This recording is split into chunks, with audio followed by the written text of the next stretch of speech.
going to go over now how to take a laptop apart. Now, I've taken apart many laptops, and though they differ from model to model, they seem to follow a general theme, and I'm going to go through my procedure for what I believe is the most efficient way to get the laptops apart. And this applies mainly if you have to get down to the motherboard level. The first thing I do is I pull the battery out. You don't want to have any charge in the laptop when you're working on it. Second, I'll start pulling out components one by one. Components that I can get to easily and that will be able to be removed so they're not connected to the motherboard, like the CD drive,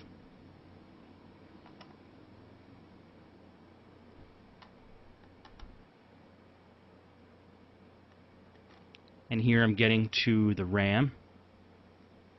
There's one stick in there. You just grab the two ends of the RAM holder and it'll pop up. Sometimes you have to use a device to get in there if it's too tight. And you pull the stick of RAM out. Then you have a wireless card. And wireless cards have that antenna. It's usually a black, gray, or white cord. It just pops right off. And again, the wireless card comes out just like the RAM does. Now we're going to get the hard drive out. And this laptop actually already has the hard drive taken out, but we'll take the cover off. Now what I really want to do is get the screen off, because the screen's going to be in the way. I want to remove it from the equation. To get to the screen in most laptops, you have to take this cover off, and that gives you access to both the keyboard and the screen. I call it the hinge cover plate because it covers the hinges.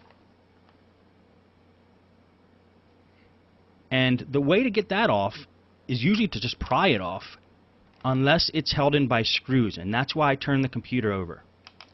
I'm going to remove any screw that appears like it's directly under the hinge cover plate that could be fastening it on, because I've pried that hinge cover plate off in the past and sometimes it's screwed in from the bottom and it breaks.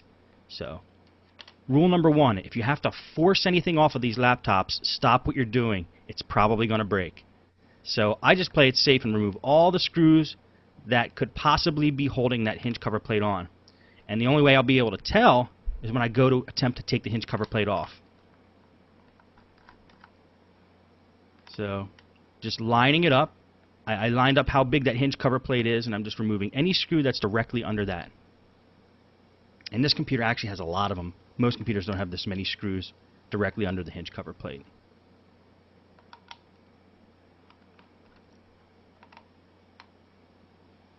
And that looks like all of them that could possibly be holding it in.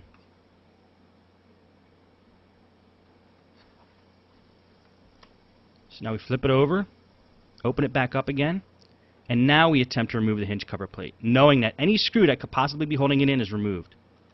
And one way to get to it is to push down the keys and pry under the keys, being careful not to damage the keys when you do that. Or if that doesn't work, look for some other entry point, like there was right under the hinge. And then what you have to do is kind of jiggle it, and it'll pop off. Now we have access to the keyboard, and it's going to take the 4 screws off that are holding the keyboard on.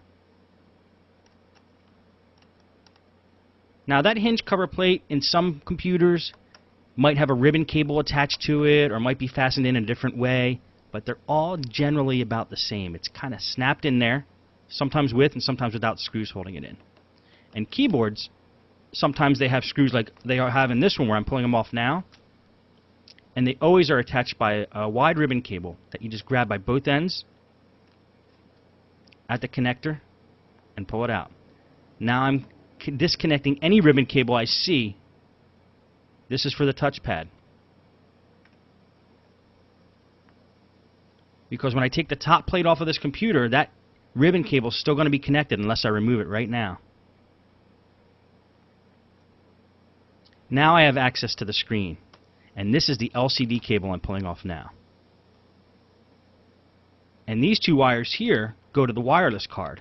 You're going to find in a lot of laptops, the wireless antenna go through the computer to the bottom, to the wireless card, all the way up to the top of the screen. So you have to kind of fish it through the computer and pull it back. This way you could get the screen off. If we didn't pull these wires back, we wouldn't be able to remove the screen. And then we'll start removing screws from the hinges on the screen. This particular computer has 3 hinges that go straight down and hold the screen to the base. 1,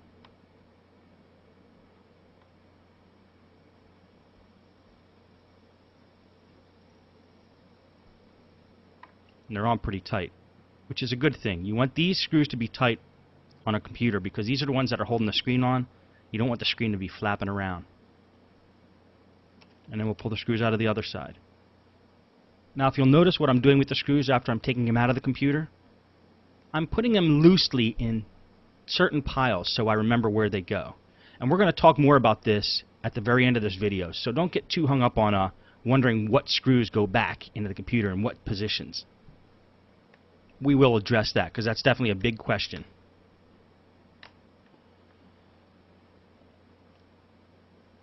Now the screen should come right up after we pull out this last screw.